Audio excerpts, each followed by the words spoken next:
시청자 여러분 안녕하십니까? 뉴스 현장 시작합니다. 추석 당일인 오늘 귀경 행렬이 이어지고 있습니다. 고속도로에는 이른 새벽부터 극심한 정체가 계속되고 있다는데요. 서울 요금소에 나가 있는 취재 기자 연결합니다. 자, 변정현 기자, 지금도 많이 밀리나요? 네, 추석 당일인 오늘 이른 새벽부터 귀경길 정체가 이어지고 있는데요. 이곳 서울요금소도 차들이 제속도를 내지 못하고 천천히 움직이고 있습니다. 고속도로 CCTV로 주요 구간 살펴보겠습니다. 서해안선 매송휴게소 부근에서는 서울 방향으로 가는 차들이 좀처럼 움직이지 못하고 있습니다. 경부선 천안분기점 부근도 차들이 느리게 거북이 걸음을 하는 모습입니다. 도로공사는 지금 서울요금소까지 강릉에서는 5시간 30분, 대전에서는 5시간 10분, 광주에서는 8시간 30분, 부산에서는 9시간 30분이 걸릴 것으로 예상했습니다. 오늘 오후 1시 기준으로 수도권으로 들어온 차량은 총 22만 대로 집계됐습니다. 오늘 고속도로 통행 차량은 669만 대에 달하는데 이번 추석 연휴 중 교통량이 최대에 이를 것으로 예상됩니다. 특히 연휴를 하루 앞두고 귀경 행렬이 이어져 극심한 정체가 한동안 이어질 것으로 보입니다. 한국도로공사는 오늘 귀경길 정체가 오후 4시부터 5시까지 최대에 달했다가 내일 새벽 3시에서 4시쯤이 돼야 해소될 것으로 전망했습니다. 지금까지 서울요금소에서 변장현이었습니다. 추석 전 여야 의정 협의체 구성이 불발된 가운데 여야 지도부가 해법 찾기에 나섰습니다. 추석 이후 줄줄이 재판을 앞둔 이재명 대표의 사법 리스크가 어떻게 결론 날지도 관심인데요. 다양한 정치권 쟁점들 전문가분들과 하나씩 짚어보도록 하겠습니다. 호준석 국민의힘 대변인, 송영훈 국민의힘 대변인, 김형주 전 민주당 의원, 성치훈 민주당 정책위 부의장 나오셨습니다. 안녕하세요. 안녕하십니까. 네, 주제 먼저 보겠습니다. 이번 추석 명절을 맞은 국회의원의 행보가 달라졌다는 분석 나오고 있습니다. 전통시장을 찾아 민생 파악에 나서는 대신 응급의료시설 점검에 나섰기 때문인데요. 먼저 이번 추석 연휴 기간 응급실은 실제 어떤 상황이었는지 응급실을 찾은 시민들의 목소리 먼저 듣고 오겠습니다.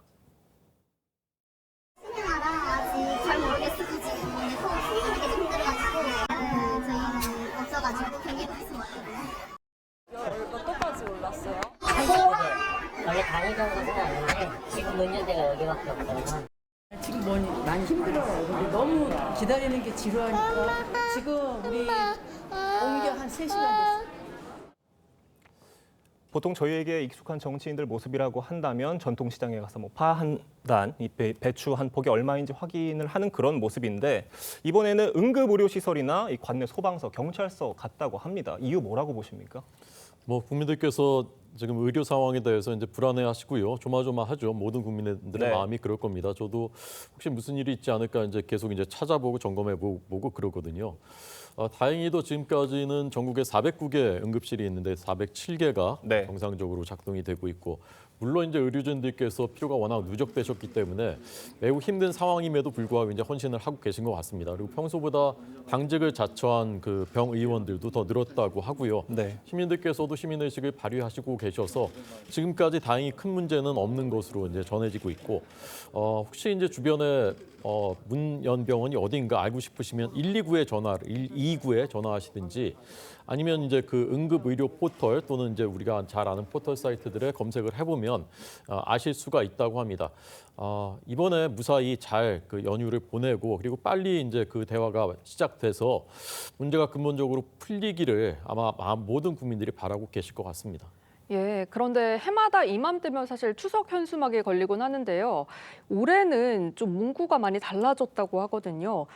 예년 같으면은 현수막 인사가 한가위 인사로 채워졌을 텐데 올해는 좀 달랐다고요? 예, 일부 의원들이 이제 지역의 그 연휴 기간 진료하는 병원의 이름 그리고 연락처 이런 것들을 현수막에 걸었다고 합니다. 네. 아무래도 지역구 의원들은 지역구 구민들과 소통을 자주 하기 때문에 그런 그 연휴 기간 동안 어떤 병원이 어는지 그런 질문들을 많이 받았을 것이고 이런 거를 현수막을 통해서 그 연락하지 못하는 그런 국민들, 그런 지역 구민들에게도 좀 알려질 수 있도록 하는 효과를 거두기 위한 것이라고 보여지고요. 저는 이번 일을 계기로 이 추석 그 계기로 왜 평소에는 이제 정쟁 현수막이 많이 걸렸잖아요. 그걸 보면서 눈을 찌푸리는 국민들도 많았거든요. 네. 그래서 저는 지금 이번에 그 여러 의원들이 그 병원과 관련된 현수막을 걸었는데 그중 한 명이 국민의힘 여당 의원이지만 국민의힘 김재섭 의원이 지난 총선 때 이런 얘기를 했었거든요. 자신의 승리 요인 중 하나가 당에서 걸라고 하는 정쟁 현수막을 단 하나도 걸지 않았던 것이다. 이런 얘기를 했었거든요. 네. 그런 것처럼 여야 할 것 없이 이런 좀 실용적인 현수막, 국민들이 봤을 때, 지역 구민들이 봤을 때 좀 도움이 될 수 있는 현수막을 거는 그런 문화가 좀 확대됐으면 좋겠다라는 말씀 덧붙이고 싶습니다. 이 정당뿐만이 아니라 정부에서도 응급실 관련 대책 내놨습니다. 진짜 응급 환자만 받을 수 있도록 이 진료 거부의 정당한 사유 지침 안내를 했는데 이 지침이 유효한 지침이라고 좀 평가하시나요? 분명 도움이 될 겁니다. 최종적인 평가는 이번 추석 연휴가 끝나봐야 되겠습니다만은 일단 과거부터 응급실에 관해서 누차 지적이 되었던 것들이 주치자들이 와서 이렇게 행패를 부려서 예. 의료진들의 진료 우선순위에 대한 어떤 그 구분을 방해한다든가 또는 뭐 응급실 의료진을 폭행하거나 협박해서 진료에 어려움을 초래하는 그런 것들이었거든요. 지금 가뜩이나 의료진이 부족한 상황에서 응급실에서 그런 상황이 반복된다면 더 큰 혼란이 예상됩니다. 이런 부분을 미연에 방지하기 위해서 보건복지부가 지금 지침을 만들었는데 이게 조금 더 일찍 시행됐더라면 하는 아쉬움이 있습니다만 어쨌든 이 지침이 시행됨으로써 응급실의 혼란과 혼선을 줄이는 데에는 그래도 큰 도움이 되지 않을까 이렇게 생각해 봅니다. 네, 기대대로 좀 혼란이 줄어들었으면 좋겠습니다. 다음 주제 넘어가 보겠습니다. 국민의힘 한동훈 대표는 소방서와 경찰서를 찾아 응급 의료 체계를 점검했습니다. 그 과정에서 여야 의정 협의체에 대해 직접 언급하기도 했는데요. 한 대표의 발언 듣고 오겠습니다. 의료진들 말씀이 제가 오늘 소방서 간다고 하니까 우리 근무하시는 분들께 죄송하다고 중간에 굉장히 끼어서 힘드시다고 그러시더라고요. 근데 이제 해결점을 찾기 위해서 최선을 다하고 있습니다. 그래서 뭐 이대로 가면 이기는 사람은 아무도 없을 거고 모두가 지게 될 겁니다. 이 협의체가 지금 문제를 해결할 수 있는 현재로서는 가장 현실적이고 실용적인 방안이다라는 말씀을 설명드리고 있습니다. 네, 이대로 가면 모두가 지게 될 것이다. 협의체가 가장 현실적이고 실용적인 방안이다. 이렇게 언급을 했는데 어떻게 들으셨습니까? 사실상 지금 제일 유일한 방안 아니겠습니까? 문제를 비평하고 논평하는 것은 쉬운 일이지만 문제를 풀기 위해서 이제 테이블을 마련하는 것은 매우 어려운 지난한 작업입니다. 어쨌건 네. 이 작업을 한동훈 대표가 주도해서 했고 지금은 여기에 들어와서 대화하는 것밖에 방법이 없다는 것은 아마 대부분의 국민들께서 하시지 않을까 싶습니다. 우리나라 2000년 이후로요. 의사를 한 명도 늘리지 못했습니다. 오히려 의약분업 때 의료계를 달리기 위해서 300명을 줄였습니다. 고령화는 빠르게 진행되고 있습니다. 의사 숫자는 점점 더 필요해집니다. 이 일을 폭탄 돌리기처럼 못해왔었던 것을 그래도 윤석열 정부가 하겠다는 것입니다. 예. 대화와 타협을 통해서 하는 게 좋겠다라고 말씀을 하시는데 그렇습니다. 그렇지만 지난 2020년에 문재인 정부 때 매년 400명씩 10년 동안 늘리기로 추진을 했었지만 결국은 단 한 명도 늘리지 못했습니다. 정부가 왜 이렇게 고집을 부리느냐라고 하시는데 반성할 부분이 있습니다. 그렇지만 사실은 2025년 정원만 해도 2,000명에서 1,500명으로 한 발 두 발 물러나서 이미 줄인 것입니다. 그리고 2026년부터는 정원을 원점에서 유예해서 다시 논의하자라는 입장도 이미 밝혔고요. 네. 네. 체계와 앞으로의 의사협회의 여러 현안들에 대해서는 이미 많은 대책들을 내놓은 상태고요. 이런 상태에서도 의사 단체에서 대화를 하시지 않는다면 과연 국민들께서 납득하실 수 있을 것인가 저는 궁금합니다. 이제 대화 테이블로 나오셔서 대화를 빨리 시작해 주시기를 간곡히 부탁드리겠습니다. 이 여야 의정 협의체를 처음 제안한 사람은 국민의힘 한동훈 대표로 알려져 있는데 사실은 민주당 박찬대 원내대표였다고 합니다. 제가 알기로는 지난 4일 이 교섭단체 연설에서 언급을 한 걸로 알고 있는데 이게 왜 한동훈 대표가 처음 제안했다고 알려졌다고 보시나요? 글쎄요, 아무래도 여당이다 보니까 그러니까 실제로 정부하고 협의하는데 여당이 좀 우선시돼야 되지 않느냐 하는 거고요. 누가 먼저 얘기했나는 건 별로 중요하지 않다고 생각합니다. 다만 제가 지금 한동훈 대표에 대하여 조금 더 뭔가 이렇게 근거하고 싶은 내용이 있다면 여야 의정 협의체인 만큼 한동훈 대표 혼자 열심히 하는 그런 모습에서 벗어나서 예컨대 여야 모두가 최소한 보건복지안에 소위를 구성하든지 네. 김미애 의원과 박주민 위원장 간의 어떤 협의체를 통해서 국회가 같이 책임지는 모습을 지는 게 좋겠다.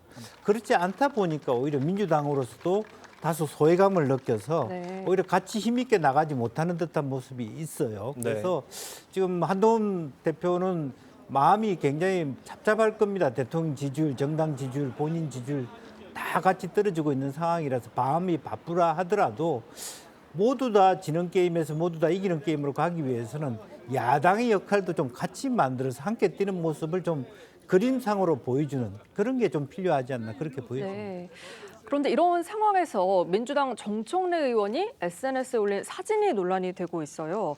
이 손가락을 다쳐서 붕대 감은 손가락 사진을 올렸더라고요. 이거 의도가 뭐라고 보십니까? 일단 본인은 크게 다친 줄 알았는데, 그러니까 밭일을 하다가 이제 낮에 장갑이 뚫릴 정도로 다쳤다고 하네요. 근데 네. 생각보다 크게 다치지 않아서 본인이 치료를 했다는 겁니다. 그래서 국민들도 이렇게 좀 불안감을 떨고 있으니 뭐 그런 거에 대해서 나도 이렇게 본인이 치료를 했다 뭐 이런 건데, 그런 거에 대해서 오히려 불안감을 뭐 증폭시키는 거 아니냐 이런 지적도 있는 걸로 알고 있습니다. 그러니까 개인적으로 정청래 의원이 전직 수석 최고위원이고 당의 중진 의원이기 때문에 좀 더 뭐 의사들의 협조, 의사들의 그 참여를 이끌어내기 위한 행보를 한다던가, 이재명 대표께서 종교계를 만나는 것처럼 좀 다양한 방식, 정치인들 야당의 사실 이 여야 의정 협의체에서 할 수 있는 것이 좀 제한적이긴 합니다. 이 의대 증원과 관련돼서 행정부의 역할이기 때문인데요. 좀 중진 의원들이 좀 더 적극적 역할, 국민들이 공감할 수 있는 역할, 야당도 뭔가 최선을 다하고 있구나라는 모습을 보여줄 수 있는 그런 역할을 좀 고민했으면 하는 좀 아쉬움은 있습니다.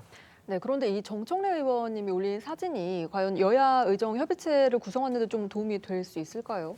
그러니까 병원에 가실 정도는 아니어서 혼자 이제 처치를 하셨다는 건데, 그것을 무정부 상태다라고까지 하시면 과연 국민들께서 얼마나 납득을 하시겠습니까? 어떤 현안이 있을 때 그것을 나의 당리와 당략을 생각할 수는 있지만, 그것을 공적인 것을 위해서 그 마음을 바꾸는 것이 이제 정치인이고 지도자지 않습니까? 아까 말씀하신 대로 정청래 의원은 이제 중진 정치인이고 우리 사회 지도자 중에 한 분인데, 사적인 마음이 공적인 마음보다 앞선다면 국민들께서 실망하실 거라고 생각하고요. 과거에 문재인 전 대통령이 세월호 학생들에게 미안하고 고맙다라는 말씀을 하셨을 때 많은 국민들이 정말 의아하시고 놀라셨습니다. 그런데 저런 모습 보면서 추석에 국민들께서 실망하시지 않으셨을까 생각합니다. 이 협의체 구성에 대한 여야의 속내가 복잡한 것 같습니다. 다음 주제 보겠습니다. 매년 추석이 되면 국회의원들의 추석 상여금, 이른바 떡값 이야기가 화두에 오르곤 하죠. 올해도 여지없이 추석 밥상 토론 주제로 올랐다고 합니다. 추석 상여금, 22대 국회의원들의 추석 상여금이 424만 7,940원이라고 합니다. 적당하다고 보십니까?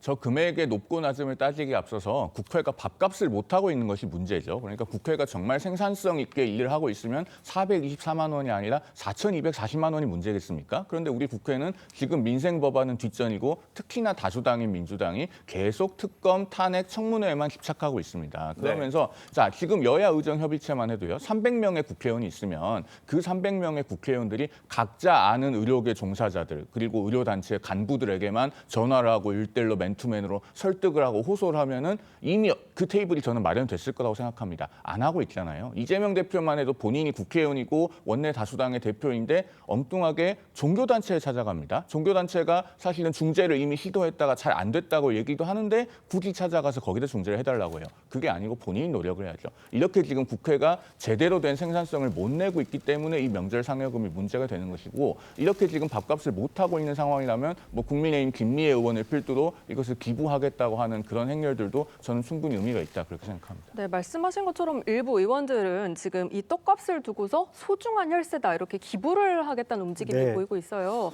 좀 어떤 분위기라고 보십니까? 글쎄요, 이제 본인 스스로도 국민들 앞에 방금 송 변호사 말씀하신 것처럼 제대로 역할을 못한 것에 대한 송구함, 그런 것들을 지역에 좀 다시 베풀어 드리고 싶은 마음도 있습니다. 실제로 보니까 이번 추석에는 그야말로 배 한 상자가 아니라 배 한 상자 중에 한 개만 준다든지 네. 그런 경우도 많이 있었습니다. 현실적으로 굉장히 그 국민들의 어떤 실제 생활의 어려움들이 많기 때문에 국회의원 스스로가 이와 같은 뭐 그야말로 규정에 의해서 받았다고는 하지만은 그 실제로 424만 원을 받는 것에 대해서 송구함을 느끼는 의원들이 있다라고 하는 것은 그나마 다행이라고 생각이 들고, 또 그럼에도 불구하고 사실은 국회의원 내부적으로는 이 불평등함이 있습니다. 서울의 국회의원들과 지방 인구가 줄어들다 보니까 면소재주가 서너 개가 있는 국회의원들은 상당히 쓰임새가 네. 다를 수밖에 없습니다. 그러니까 오히려 이런 문제를 그대로 방치할 것이냐, 좀 더 효율적으로 투명하게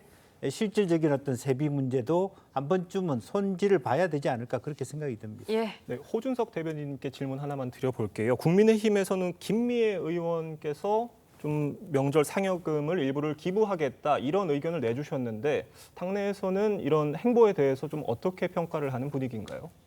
이번에 그 저희 당 한동훈 대표가 지난 설날 때도 그랬고요. 이제 평소에 그 당 대표로서 보내던 그 선물들, 네. 선물을 이제 안 보내고 그걸로 이제 봉사 활동을 하면서 이제 기부를 했거든요. 네. 저는 저희 당 의원들 또 야당 의원들도 그렇고요. 고생하시는 의료진 이번에 당직 쓰신 분들이라든가 또 소방관들, 경찰관들 연휴 때 저도 이제 기자 생활할 때 보면 다 쉬는데 못 쉬는 분들이 그분들이에요. 항상 네. 명절 당일도 못 쉽니다. 네. 그런 분들한테 좀 찾아가셔서 이렇게 좀 격려도 하고 뭐 간식이라도 사드리고 그런 모습을 좀 많이 보이시면 좋지 않을까 생각합니다. 네, 다음 주제 보겠습니다. 추석 연휴가 끝난 후에 오는 11월이 되면 윤석열 정부가 임기 반환점을 돌게 됩니다. 본격적으로 차기 대선 주자에 대한 관심이 쏠리는 시점이 찾아온 거란 얘기인데요. 이런 상황에서 여권의 유력 대권 주자인 한동훈 국민의힘 대표가 취임 2달을 맞았습니다. 이른바 스타 정치인으로 화려하게 등장했던 한동훈 대표인데 한동훈 대표의 2달 어떻게 평가하시나요?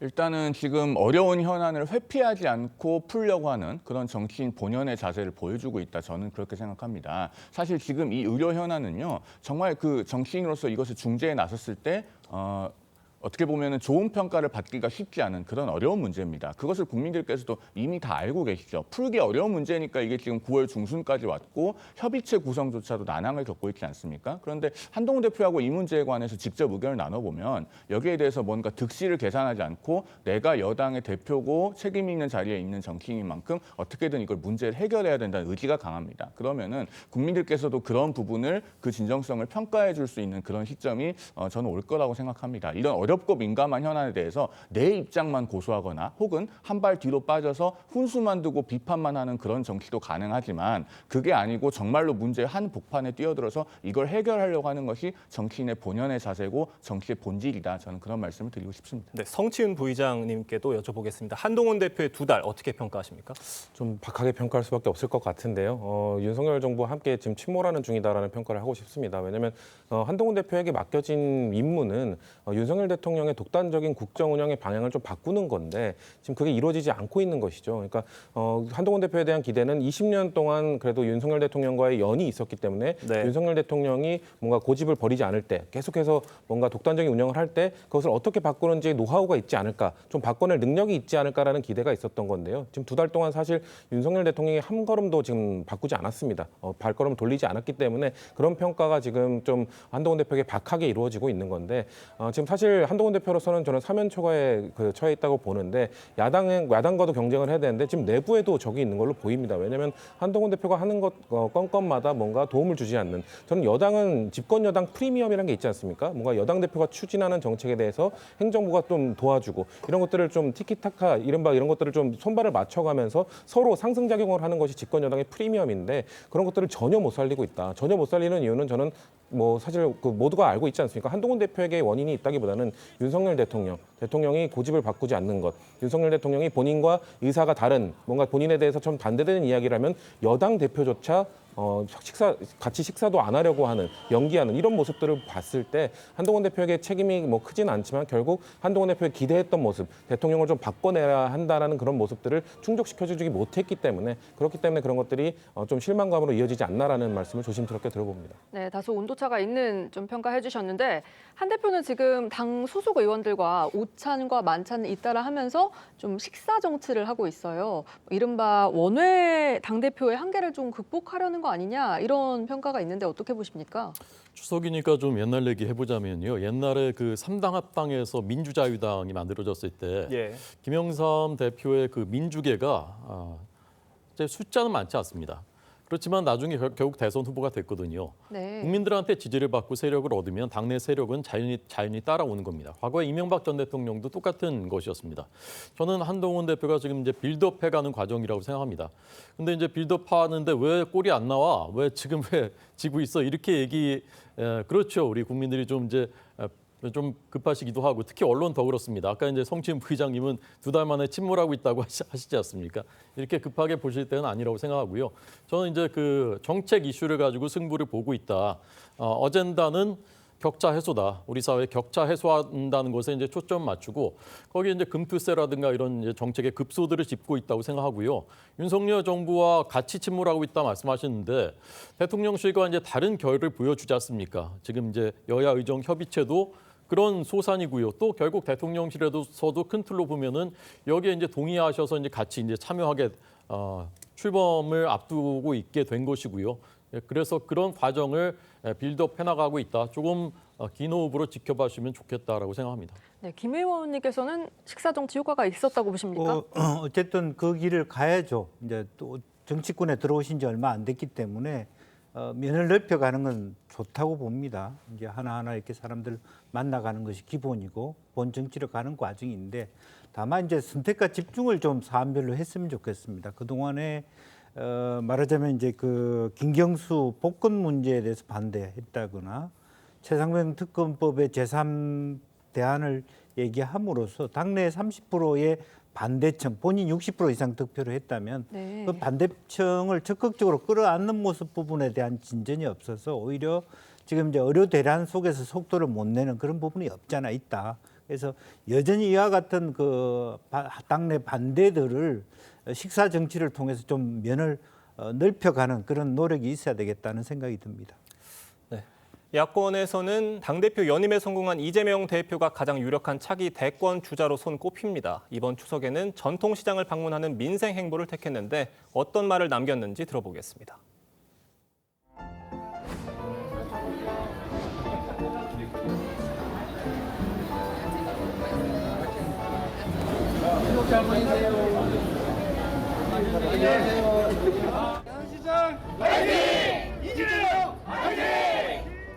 시장에 손님이 좀 있긴 한데 예년 같지는 않은 것 같습니다. 이 바닥 경기가 너무 나빠서 무 한 개 4,000원, 배추 한 포기 8,000원, 10,000원 막 그러니 어떻게 견딜지 모르겠어요.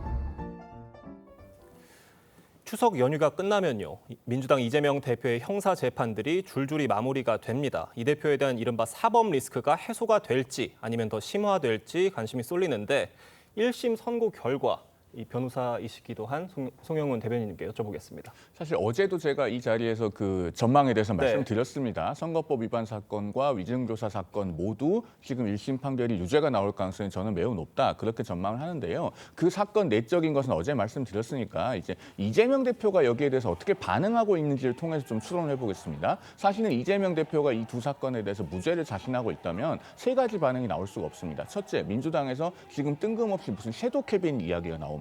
대선은 2년 반이나 남았어요. 그다음에 두 번째, 지금 이재명 대표가 당대표 연임까지 성공을 하고 당대표직을 공고하게 유지하고 있는 상황에서 뜬금없이 김종인 위원장을 만난다든가 뭐 이상돈 전 의원을 만난다든가 이런 행보를 하고 있습니다. 사실 김종인 위원장을 영입해서 무슨 비대위원장을 줄 것도 아니고 지금 선거가 있어서 공천을 맡길 것도 아닌데 이런 행보를 하고 있어요. 그다음에 세 번째로 민주당에서 뜬금없는 그 계엄령에 관한 음모론과 괴담이 한 달째 잦아들지 않고 있습니다. 네. 이런 것들은 이재명 대표가 이 1심 재판 결과에 대해서 본인이 가지고 있는 초조함의 발로라고 보이거든요. 이런 것이 민주당 내에서도 보편적으로 공유가 되고 있기 때문에 민주당 의원들도 뭐라고 얘기합니까? 이재명 대표의 재판 결과는 당연히 무죄일 것이다. 이렇게 얘기하기보다는 1심에서 유죄가 나와도 우리 당 흔들리지 않는다. 이렇게 이야기를 하고 있습니다. 이런 것들이 민주당 내부에서도 이 재판 결과를 어떻게 예상하고 있는지에 대한 방증이다. 이렇게 말씀드립니다. 성치은 부의장님께도 한번 여쭤볼게요. 이재명 대표의 1심 선고 결과 당내에서는 어떻게 분석하고 계신가요? 그래서 당내 주류적 생각들은 뭐 긍정적으로 보고 있는 분들이 많은 것 같아요. 다만 이제 공직선거법 같은 경우에는 혹시나 유죄가 나올 경우 이번에는 뭐 1심밖에 안 나오는 거지만 대법원에서 그 대법원까지 유죄가 확정될 경우 당 차원에서 434억 원이라는 큰 돈을 반환해야 되기 때문에 그 공직선거법에 대한 좀 기초가 더 주목되는 부분은 있는 것 같습니다. 다만 아까 뭐 여러 가지 말씀을 주셨는데 뭐 김종인 전 위원장이나 이런 분들 당의 뭐 정치계 원로들을 만나는 것은 뭐 어느 당이나 자연스러운 일이라고 저는 볼 수 있다고 보고요. 섀도우 캐비넷 같은 경우도 영국에서 원래 야당이 그 야당이 되면은 섀도우 캐비넷을 구성해서 각자 그 야당 장관들을 임명합니다. 그래서 여당 장관을 상대할 수 있는 주축 선수를 임명하는 건데요. 그런 것처럼 뭔가 선거가 다가온다고 임명하는 것이 아니라 원래 야당으로서의 활동을 할 때 좀 더 명확하게 여당과 승부하기 위해서 섀도우 캐비넷을 구성하는 것이기 때문에 단순히 섀도우 캐비넷을 그 얘기했다는 것 자체가 뭐 대선을 준비하고 있다 벌써 뭐 이런 측면으로 바라보기보다는 좀 다양한 측면에서 좀 더 효과적으로 정부에 그 대응하기 위한 그런 전략 중 하나라는 말씀 드리고 싶습니다. 네, 그런데 이 대표가 해마다 추석 때마다 이른바 정치적 고비를 맞았다 이런 평가가 나오거든요. 당장 이번 추석만 해도 추석 직전에 김혜경 씨가 이제 검찰 소환 조사를 받았고요. 또 연휴가 끝나면 재판이 이어지는 그런 상황 아니겠습니까? 어떻게 보십니까? 너무 많으니까요. 혐의가 11개나 되니까 뭐 추석 설날 안 걸릴 수가 있겠습니까? 11개 혐의 재판을 받고 계시고 또 이제 수사받고 계신 그 법인카드 건도 있고요. 근데 이게 정치보복이라고 하시는데 사실 대부분의 혐의들이 문재인 정부 때 수사가 시작이 된 것입니다.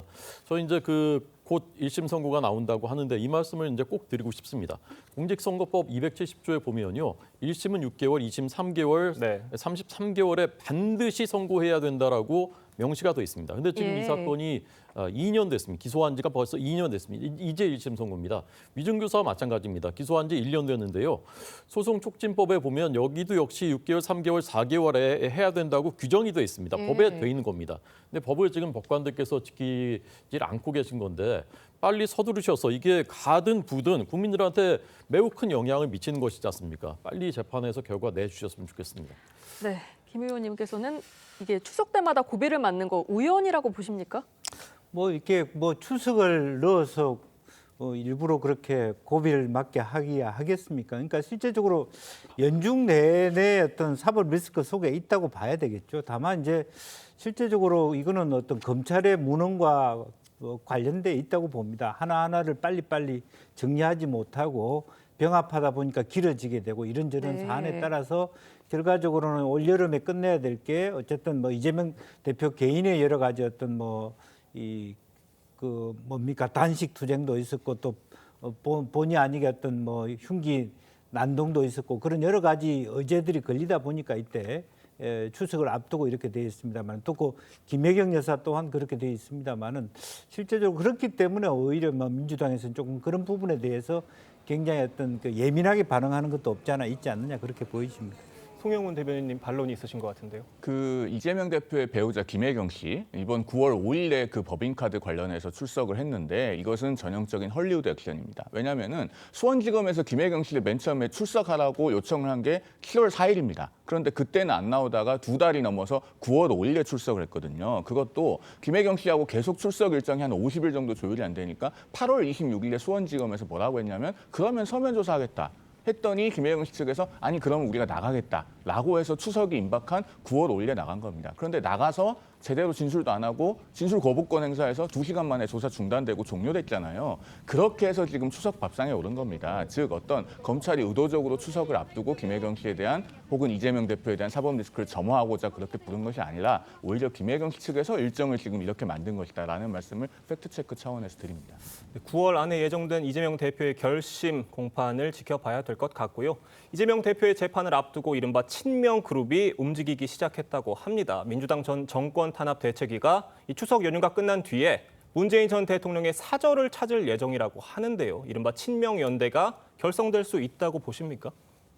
사법적 대응은 같이 함으로써 뭔가 같이 하는 모습은 보여줄 수 있을 것 같은데요. 근데 지지층의 화학적 결합은 아직 갈 길이 좀 먼 것 같습니다. 왜냐하면 이번 이재명 대표가 문재인 전 대통령을 만난 것 자체로도 뭔가 강성 지지층 사이에서는 비판의 목소리가 계속 나오고 있고요.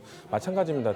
기존에 문재인 대통령을 지지했던 지지층 역시 좀 상처가 아직 회복되지 않은 부분이 있기 때문에 다만 이런 모습들을 계기로 해서 계속해서 당 이재명 대표나 아니면 당 지도부 또 주류층에서 화합의 메시지를 계속 내야 됩니다. 단순히 사법적 대응을 같이 하는 걸 넘어 넘어서서 뭔가 갈등의 골이 좀 깊었던 이런 상처를 치유할 수 있는 메시지나 이런 것들이 계속해서 이루어져야 지금 강성 지지층들이 지금은 뭐 좀 강하게 이야기하고 있지만 그런 메시지가 주류 정치인들의 입에서 계속해서 나온다면 그럼 그분들의 마음도 돌아설 것이고 그때서야 진정으로 좀 연대의 모습을 갖출 수 있지 않을까. 아직 갈 길이 멀다 이렇게 말씀드리고 싶습니다. 이 민주당 내에서 이루어지고 있는 문재인 전 대통령과 이재명 대표의 연합 어떻게 좀 평가하십니까?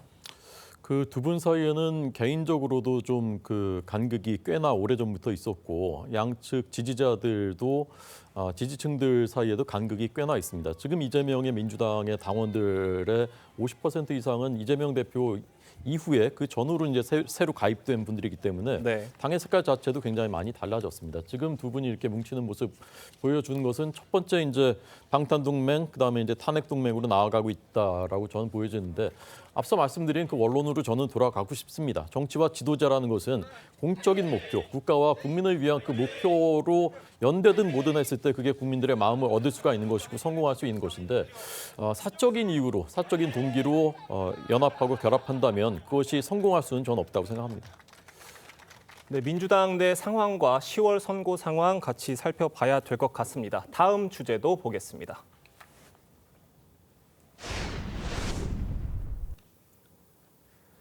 네, 미국 공화당 대선 후보인 도널드 트럼프 전 대통령에 대한 암살 시도 사건이 또다시 발생하면서 50일을 앞둔 미국 대선에 어떤 영향을 줄지 이목이 쏠리고 있습니다. 먼저 트럼프 전 대통령 암살 시도 용의자의 체포 장면부터 보시겠습니다. Take 2 steps to your right. Driver, walk straight back.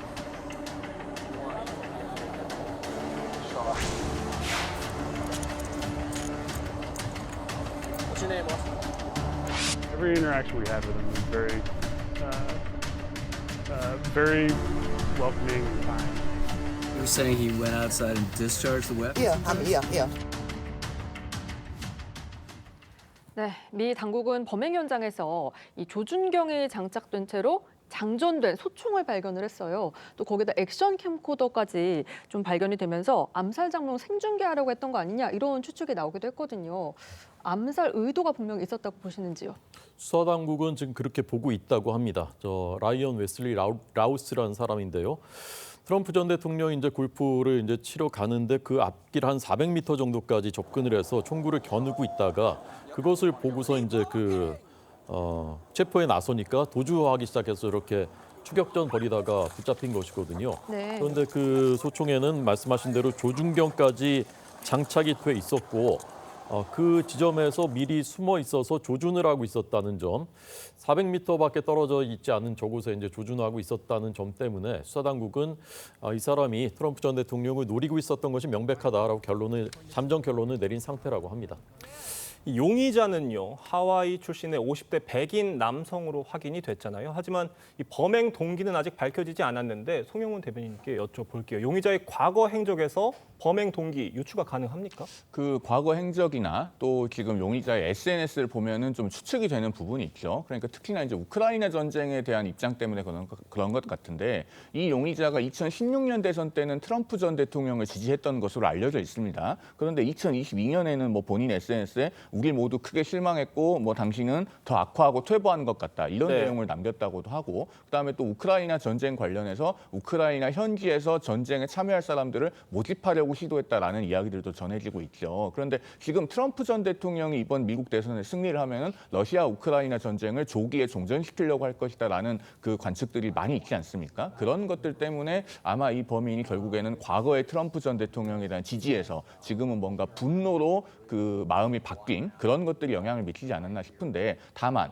누구나 지지가 반대로 바뀌더라도 이런 범행을 저지르는 것은 아니지 않습니까? 그렇기 때문에 용의자가 어떤 주장을 앞으로 수사 과정에서 하더라도 그런 것들은 이제 액면 그대로 믿어야 될지는 조금 조심스러운 부분도 있습니다.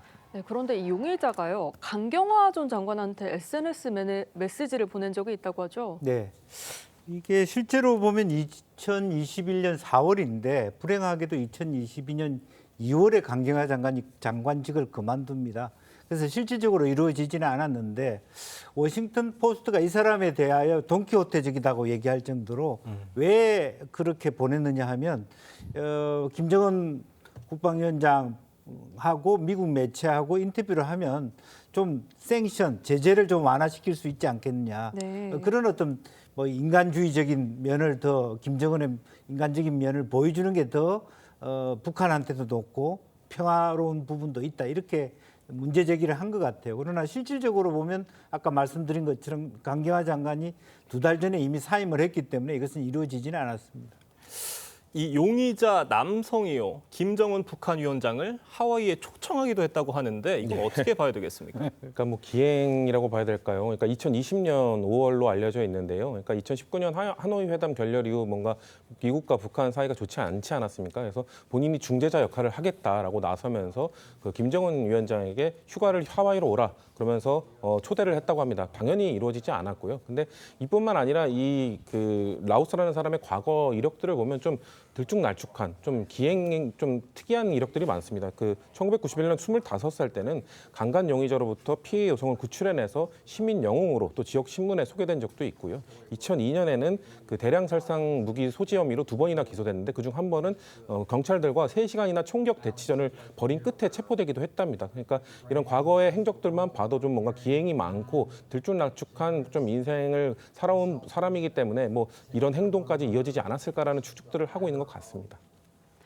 네, 지난 7월 트럼프 전 대통령이 유세 중 총격을 당해 부상을 입었는데요. 당시 경호 실패 논란이 일었었는데 이 비밀 경호국은 용의자가 총을 한 발도 못 쏘고 체포됐다며 이 경호가 제대로 됐다고 자평했습니다. 들어보시죠. Our agents will get there first, clear it. He noticed that the rifle was pointed out. Our agents engaged. Pennsylvania, that was clearly a communications failure, not the case in this situation. I think the protection worked. 지금 들어보신 것과 달리 경호 실패 논란 또 고개를 들었습니다. 이게 그럴 수밖에 없는 게 용의자가 12시간 가까이 골프장 안에 있었다는 얘기가 되기 때문인데 비밀 경호국의 부실 경호 논란 어떻게 평가하십니까? 그렇습니다. 사실 이제 두 번째니까 그런 거죠. 첫 번째까지만 해도 그랬는데 똑같은 일이 또 발생할 뻔했단 말입니다. 네. 더더군다나 지금 이제 대선 후보는 거의 대통령급의 경호를 해야 되는 것이고 한번 그런 일이 있었다면 이제 더더욱 더 경각심 가졌어야 하는데 어쨌건 그래도 이제 트럼프 전 대통령은 비밀 경호국이 제 역할을 훌륭하게 해냈다라고 이제 평가를 했다고 하지만 그것과는 달리 이제 객관적인 평가는 거기 이제 저 라오스가 새벽 2시쯤 들어갔다고 합니다. 웨스트팜비치 거기가 이제 미국의 이제 부촌이거든요. 미국의 제일 플로리다라는 게 이렇게 꼬리 부분이 있지 않습니까? 반도에.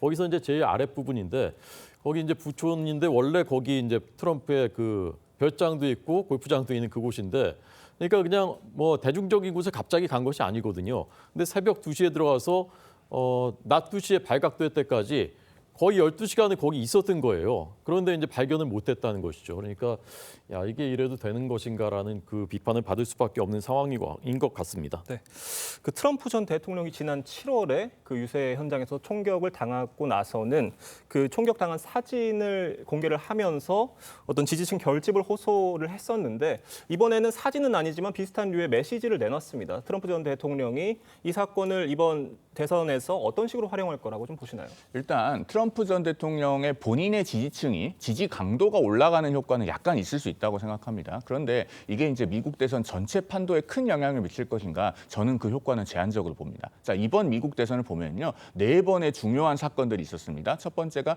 바이든 대통령과 트럼프 전 대통령의 토론, 그다음에 트럼프 전 대통령에 대한 1차 암살 미수, 그다음에 바이든 대통령에서 해리스 부통령으로의 후보 교체, 그다음에 해리스 부통령과 트럼프 전 대통령 간의 토론입니다. 이 4가지 사건의 공통점은요. 많은 미국 유권자들이 TV로 실제 봤으면서도 여태까지 경험해보지 못한 전대미문의 사건들이라는 공통점이 있어요. 자, 첫 번째 바이든 트럼프 토론에서는 바이든 대통령의 어떤 건강 리스크가 가시적으로 확인이 됐었습니다. 그다음에 트럼프 전 대통령의 1차 암살 미수 때는 그 AP통신의 에반 부치 기자가 찍은 유명한 사진이 있지 않습니까? 그 자유를 민중을 이끄는 자유의 여신을 연상시키는 그 트럼프 대통령이 주먹을 치켜 올리는 사진, 그런 극적인 효과가 있었고, 그다음에 바이든 대통령에서 해리스 부통령으로의 후보 교체도 미국인들이 일찍이 경험을 보지 못한 거예요. 그리고 해리스 부통령과 트럼프 전 대통령 간의 토론에서는 그 스프링필드에서는 이민자들이 개와 고양이를 잡아먹는다라고 하는 그런 트럼프 전 대통령의 놀라운 발언이 있지 않았습니까? 이 네 가지 사건들에 비해서 엊그제 있었던 이 그 두 번째 암살 미수는 어떤 시각적인 효과가 없고 그다음에 암살 미수에 그쳤습니다. 이런 것 때문에 제가 봤을 때는 미국 대선 전체에 미치는 판도는 상당히 제한적일 수 있다 이렇게 보여집니다. 네, 이번 트럼프 전 대통령의 암살 시도에 이 조 바이든 대통령과 해리스 부통령의 책임을 거론을 했거든요. 네. 용의자가 민주당에 매우 자극적인 언어의 행동을 했다 이렇게 주장을 했어요.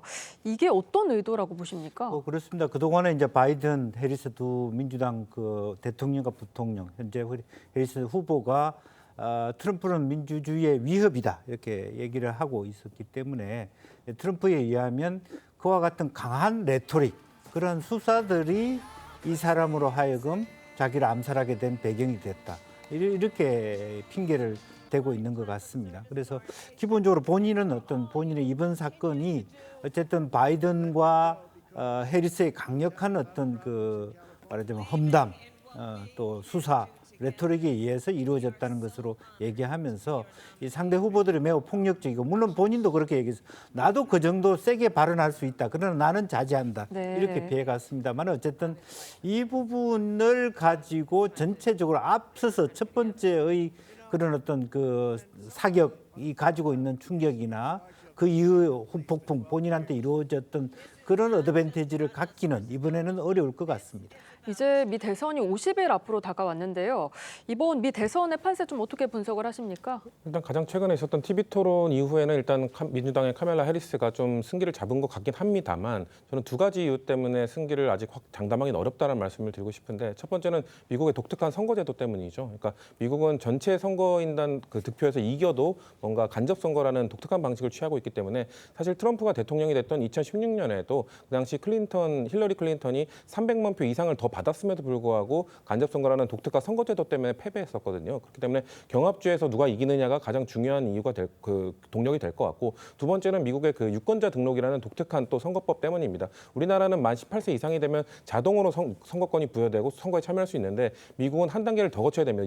선거마다 유권자 등록을 한 이후에 투표를 할 수 있기 때문에 갑자기 투표를 안 하려다가 투표 당일날 투표를 하고 싶다고 할 수 없는 나라입니다. 그렇기 때문에 지금 양 당의 지지층을 얼마나 유권자 등록을 많이 지키느냐 그리고 그 유권자 등록을 한 사람들이 얼마나 많이 투표를 하느냐 이 싸움이 돼서 아마 지금 경합주에서 이 복합적으로 그래서 경합주에서 누가 승리하느냐에 따라서 결국 최종 승자가 반가름 날 것이기 때문에 아직까지는 예측하기 어렵다는 말씀 드리고 싶습니다. 호준석 대변인님께 같은 질문 드려보겠습니다. 미국 대선 결과 어떻게 예측하십니까? 네, 11월 5일이니까 시간이 많이 남았거든요. 저는 한 두 번은 출렁거릴 수 있다고 생각합니다. 해리스로 선수 교체된 다음에 한번 출렁거려서 이제 역전이 됐는데 그 다음에 이제 다시 따라 붙었단 말입니다. 네. 그래서 뉴욕타임즈가 복원력이 놀랍다라고 평가할 정도까지 갔었는데 이번에 토론 지나면서 다시 이제 해리스가 올라가는 모양새인데 이것이 앞으로 50일 동안 또 어떤 변수가 있을지 알 수가 없는 것이고 또 샤이 트럼프가 얼마나 숨어 있을지 모르기 때문에 끝까지 가봐야 알겠다라고 생각합니다. 네, 지금까지 정치권 쟁점 그리고 트럼프 전 대통령 관련 소식까지 짚어봤습니다. 감사합니다. 추석을 앞두고 전국 곳곳에서 안타까운 사고도 이어졌습니다. 군산 앞바다에서는 어선이 뒤집혀 선원 3명이 숨졌고 영월에서는 터널 안을 역주행하던 차량이 일가족 6명이 타고 있던 승합차를 들이받아 7명의 사상자를 냈습니다. 김태준 기자가 취재했습니다. 배 바닥이 수면 위로 드러나며 뒤집힌 선박 옆으로 해경대원들이 잠수하고 하늘에는 헬기가 떠 있습니다. 오전 7시 36분 전북 군산시 12동파도 남쪽 7.5km 해상에서 35톤급 어선이 전복됐다는 신고가 접수됐습니다. 출동한 해경은 뒤집힌 어선으로 들어가 에어포켓에 남아있던 선원들을 안심시킨 후 진우가 기분 터도? 가자 집에. 렛츠고. 산소통을 물리고 함께 헤엄쳐 수면 위로 나옵니다. 승선원 8명 중 외국인 선원 5명은 무사히 구조됐지만 한국인 선장과 기관장, 인도네시아 국적 선원은 심정지 상태로 병원으로 이송돼 끝내 숨졌습니다. 해경은 사고 당시 석유 제품 운반선이 어선 인근을 지나갔다는 목격담을 토대로 선박 간 충돌 여부를 확인할 예정입니다. 충돌 가능성에 대해서도 염두에 두고 수사를 진행할 예정입니다. 흰색 승합차 앞부분이 형체를 알아볼 수 없을 정도로 부서졌고 파편이 사방에 흩어져 있습니다. 새벽 1시 30분쯤 강원 영월군 영월 2터널에서 일가족이 탄 승합차가 역주행하던 SUV와 충돌했습니다. 동영월에서 진입을 했는데 역주행으로 진입을 했어요. 정선 방면으로 오는 그 차랑 정면 충돌 행상 사건이거든요. 이 사고로 두 차량 운전자 2명이 숨졌고 승합차에 타고 있던 5명이 다쳐 치료를 받고 있습니다. TV조선 김태준입니다. 보신 것처럼 추석에 안타까운 사고들이 잇따라 발생을 했는데요. 이 내용과 함께 다양한 이슈들을 하나씩 짚어보겠습니다. 허주연 변호사 새로 모셨습니다. 안녕하세요. 안녕하세요. 이게 어제 오전이었습니다. 군산에서 조업을 하던 어선이 뒤집히는 사고가 발생했는데 어떻게 된 일인가요? 이게 어제 오전 7시 36분께 군산시 인근 해상에서 발생한 사건입니다. 네. 77 대령호가 전복됐다는 신고가 접수가 됐는데요. 이 어선은 멸치 조업하는 멸치잡이 어선이거든요. 네. 지난 14일 충남 서천에서 출항을 해서 멸치 조업을 하고 돌아가던 와중에 이런 사고를 당한 것으로 보이는데 지금 해경이 그때 당시에 신고 접수를 받고 나서 헬기와 경비함정을 현장에 급파를 해서 타고 있던 이 선원들 구조 작업에 나섰습니다. 그런데 현장에 도착을 했을 때 7명은 배 안에 갇혀 있는 상태였고요. 지금 네. 화면에서 보시는 것처럼 어선이 바닥을 들여내면서 완전히 뒤집혀서 있는 모습이고 옆에 네. 떠 있는 배들이 이제 구조선이라고 보시면 되거든요. 그리고 한 명은 배 밖에 나와 있었는데 해경이 다행히 8명 모두를 구조에 성공하긴 했습니다만은 심정지 상태로 발견이 된 사람들이 있었습니다. 이 사람들이 병원에 이송이 됐지만 한국인 선장, 기관장 그리고 인도네시아 국적 선원 1명은 결국 숨졌고요. 나머지 5명은 지금 치료를 받고 있는 상황입니다. 네, 그런데 생존자 가운데 일부는 에어포켓 덕분에 살 수 있었다고 하더라고요. 그렇습니다. 선박 침몰 사고 때 우리가 흔히 에어포켓이 존재할 수도 있다. 그래서 거기에 있는 생존자들 우선적으로 구조해야 된다. 이런 뉴스 많이 보셨을 텐데요. 선박이 굉장히 급속하게 뒤집히게 되면 그 안에 있는 내부의 공기가 미처 빠져나가지 못하고 그 안에 가두어지는 현상이 발생합니다. 일종의 공기주머니가 되는 셈인데 네. 만약에 생존자들이 물에 잠기기 전에 이 에어포켓이 있는 공간으로 갈 수 있다라고 하면 여기서 구조를 기다리게 된다고 하면 생존 확률이 높아지는 그런 공간이라고 보시면 되거든요. 이번 사건 같은 경우에도 뒤집힌 배 선실에 일부 에어포켓이 만들어진 공간이 있었던 겁니다. 네. 그래서 생존할 수 있는 선원들이 있었어요. 실제로 지금 보시는 장면인데요. 이게 구조 당시에 찍힌 그 장면인데 어구들이 굉장히 복잡하게 엉켜 있는 것을 해치고 이 해경이 들어가서 생존자에게 얘기를 합니다. 그런데 에어포켓에 있던 생존자인데 외국인이었던 거예요. 그래서 가자 집에 렛츠고 이거 써 이렇게 얘기를 하면서 굉장히 강하게 지시어로 안심시켜주면서 이 호흡기, 산소호흡기를 씌우고 배 밖으로 구조하는 장면인데 저기 지금 소리가 나오지 않는데 실제로 소리를 들으면 굉장히 감동적인 그런 마음이 들거든요. 그나마 이 다친 사람들이 있기는 하지만 그래도 잘 치료를 받았으면 좋겠고 생존자가 5명이 있어서 그나마 다행이라는 생각이 듭니다. 네, 그런데 이번 사고의 원인과 관련해서는 다른 어선과 충돌해서 이런 전복 사고가 일어난 거다 이런 얘기도 있다고 해요. 그렇습니다. 이게 사고 원인은 좀 조사를 더 해봐야 되는 부분이 있기는 합니다만은 사고 당시에 해경이 추정하기로는 1,600톤 규모의 석유 제품 운반선이 어선 근처를 지나갔다는 목격자 진술이 있었다고 합니다. 이걸 토대로 혹시나 두 선박이 충돌했는지 조사 중인 상황인데 그런데 지금 낮 시간이었기 때문에 못 봤을 리가 없다라는 목격자 진술도 나오고 있는 상황이거든요. 그리고 정확한 사고 경위를 조사를 하려면 이 배에 타고 있던 생존자들, 선원들의 진술이 굉장히 중요한 상황인데 이들이 아직까지 사고 충격에서 벗어나지 못하고 치료를 받고 있는 상황인데다가 외국인들이기 때문에 의사소통이 좀 어려움이 있는 상황입니다. 네. 그래서 일단 치료가 끝나고 좀 안정이 되는 대로 자세한 사고 경위가 밝혀질 것으로 보입니다. 네, 같은 날 새벽 강원도에서도 안타까운 소식 전해졌는데요. 이 추석을 맞아서 함께 이동을 하던 일가족이 참변을 당했어요. 그렇습니다. 역주행 차량과 정면 충돌을 출두를 했는데요. 사고 당시에 그 잔해나 충돌한 차량의 모습을 보면 그때 당시 사고가 얼마나 크게 이루어졌는지 능히 짐작을 할 수 있습니다. 지금 사고의 잔해가 흩어져 있는 모습이고 뒤쪽에 지금 사고 차량, 정면 충돌한 차량이 있는데 거의 뭐 완전히 망가져서 형체를 알아보기 힘들 정도의 상황이거든요. 이게 어제 오전 1시 27분쯤 강원 영월군에 있는 한 터널에서 발생한 사건입니다.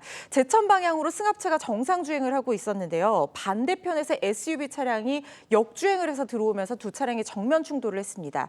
사고 차량의 운전자뿐만 아니라 이 피해자 차량의 운전자 모두가 사망을 했고요. 피해 차량 승합차였는데 승합차에는 아내와 그리고 어린아이 2명, 뭐 3살배기의 아기라고 해요. 그래서 운전자가 아기를 안고 막 나오는 그런 장면도 찍혔는데 아기와 그리고 장인과 장모가 일가족이 타고 있었는데 운전자는 숨졌지만 나머지 가족들은 지금 부상을 입고 치료를 받고 있는 상황이거든요. 지금 조사를 조금 진행을 해봤더니 SUV 운전자가 무려 4km가량을 역주행을 했다고 합니다. 새벽 1시 반이어서 잘 보이지 않아서 모르고 진입했을 가능성도 있지만 요즘엔 다 내비게이션 같은 것들 열고 켜고 운전을 하잖아요.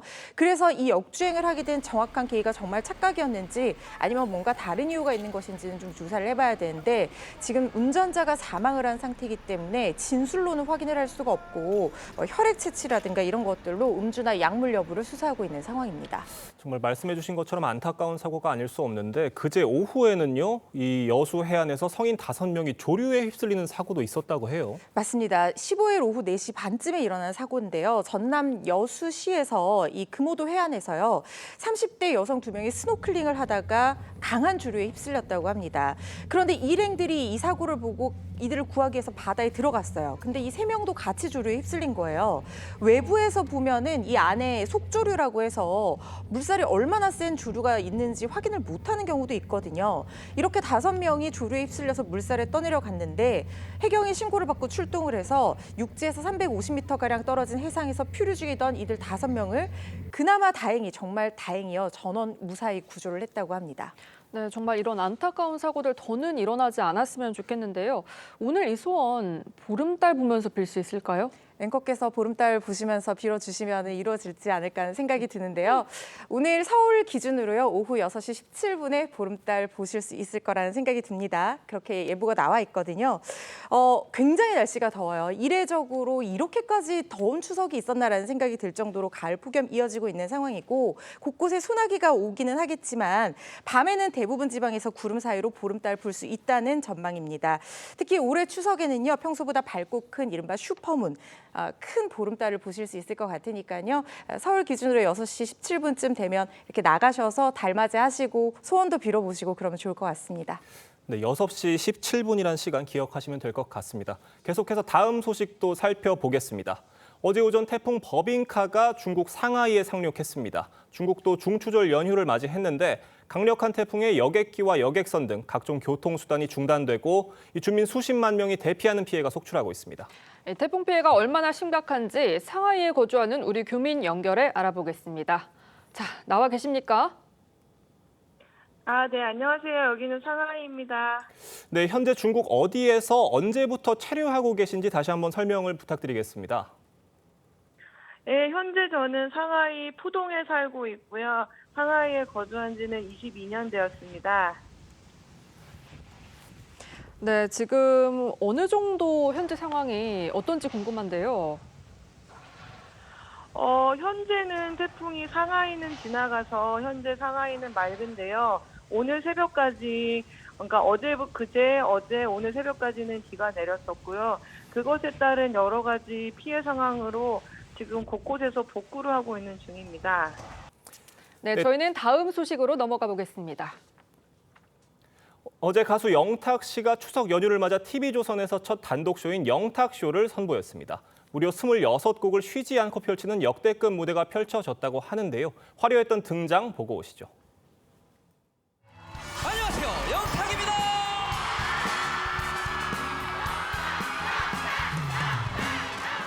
긴가민가 하면서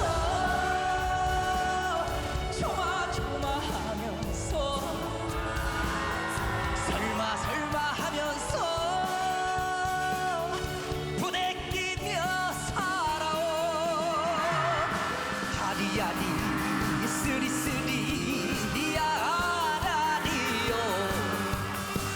아니야 네 공개로 넘어간다 누가 세월을 붙잡아 천년을 살까 어찌 밤 멀지 않으랴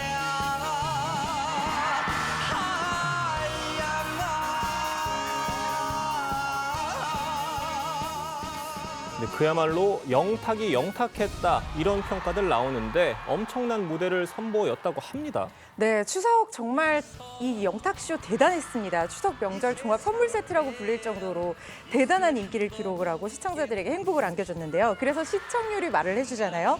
전국 기준 시청률이요 무려 4.2% 기록했습니다. 네. 동시간대 종편 및 케이블 시청률 비교해도 이게 1위를 기록을 한 거고요. 그리고 순간 시청률은 무려 5%가 넘게 5.1%까지 치솟았다는 얘기가 나올 정도로 그야말로 정말 많은 시청자들이 안방에서 영탁 씨의 콘서트를 기대하면서 또 즐거워하면서 관람한 게 아닌가 싶은데 미스터트롯 첫 무대에서 선보였던 이 사내를 시작으로요. 오프닝부터 안방 텐션 확 끌어올려줄 수 있는 그런 노래들 선곡을 했습니다. 강원도 아리랑 그리고 막 신들린 가창력으로 효 메들리까지 선보였고요. 이게 잘 들어보기가 어려운 거여서 그야말로 시청자들이 너무 행복하지 않았나 하는 생각이 들고요. 그리고 2시간 동안 무려 26곡을 라이브로 소화를 했다라고 하거든요. 그리고 MC를 맡은 붕 씨와의 깨알 같은 티키타카 신조어 테스트도 굉장히 재미를 줬고요. 네. 그리고 데뷔부터 무명 시절까지 20년 일대기를 그리는 그런 무대도 구성을 했는데 찐이야 네가 왜 거기서 나와 시청자들 정말 좋아하는 곡이잖아요. 다 하나하나 들려줬다고 합니다. 네, 특히 영탁 씨는요, 이날 26곡 가운데 절반 이상을 이 전매 특허 댄스곡으로 채우면서 우리 시청자들의 명절 스트레스 확실히 날리는데 성공했다고 하는데요. 영탁 씨 노래 듣고 오겠습니다. 막걸리 한 잔 황소처럼 일만 하셔도 살림살 마냥 그 자리 우리 엄마 고생시키는 아버지 원망했어요. 근데 네가 왜 거기서 나와 네가 왜 거기서 나와 소리 질러 찌찌찌찌찌야 완전 찐이야 진짜가 나타났다 지금 한 번 더 진하게 사랑할 거야.